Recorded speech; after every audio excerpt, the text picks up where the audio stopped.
Hi, it's Terri Levine, the Business Growth Guru, and today we're going to talk about hiring your initial team. There's nothing as important as hiring the right people to build your foundation for your startup to be very, very successful. And I'm going to recommend to you that when you hire, you think about hiring people who have a broad range of knowledge and experience, but are good at one thing. Really, really good at one thing, yet they could be in the conversation about all of these different aspects of business. So maybe they could talk about sales and they could talk about marketing, but what they specialize in as a startup is customer service. So that yes, they could collaborate and be part of the mastermind for all areas of the organization, but the hat that they really wear is the customer service hat. So again, I want you to hire people that have broad understanding, but have one highly specific skill that they bring to the table that you really need. You need to make sure that the kind of person you hire is the kind of person who absolutely wants to be involved in a startup. Let's face it, the startups are a little bit wild, and you have to have someone who's willing to learn, who's willing to adjust, who's willing to go through a lot of change. And I really believe that the most important aspect for hiring a startup team is that they focus on two things: the customer and the market. Customer and the market. It's not the time in your business to have people who represent anything but the customer and the market. Our goal as a startup is to get customers and to market. We have to make sure that we hire people who are connected to both the customer and the market. So again, they can be broad in terms of understanding a lot of topics, but they have to be really, really good at an area that you need and you must focus on. Now, when you're bringing together unique talent, you also want to make sure that they really fit in the team, they really fit on the conversation, that you don't have two people who have a lot of broad depth and both have marketing expertise. Again, you want sort of this overall, I get it, I understand what every aspect of the business does, but this is what I'm good at. I'll give you an example. When I ran a rehabilitation department, I was great at speech language pathology and audiology department. That's what I was, that's what I ran. But I totally understood physical therapy, occupational therapy, so that I could be broad in the context and the conversation, and I could share ideas and information, and then I could also focus on the speech pathology and audiology department, because that was my true expertise. So again, broad in terms of information. One key thing, you say, I have to hire this person because that person and that person only has an amazing amount of depth.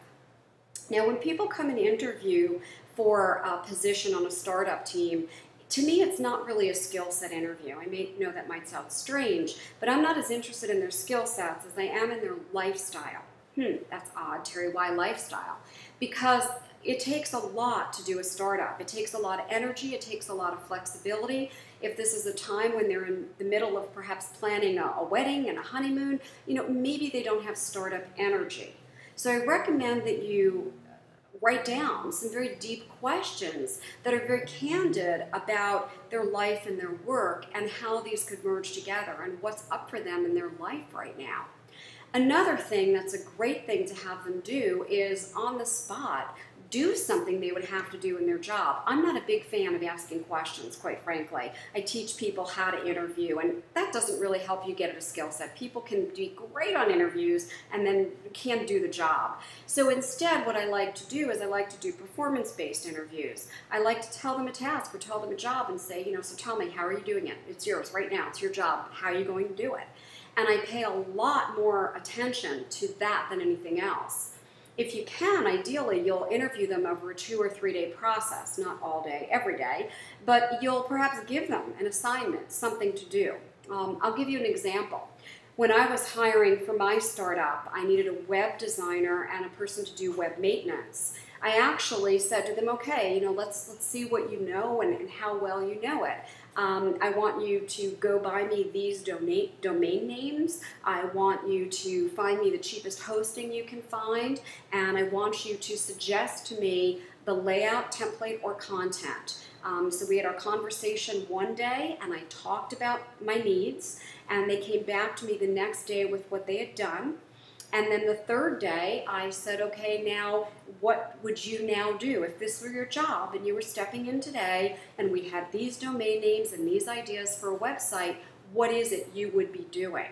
And it was very interesting. I found some people who could tell me right away what they'd be doing and how they'd be doing it. And I found some people who'd be like, well, I'd be waiting for you to tell me what copy goes on there and what to write.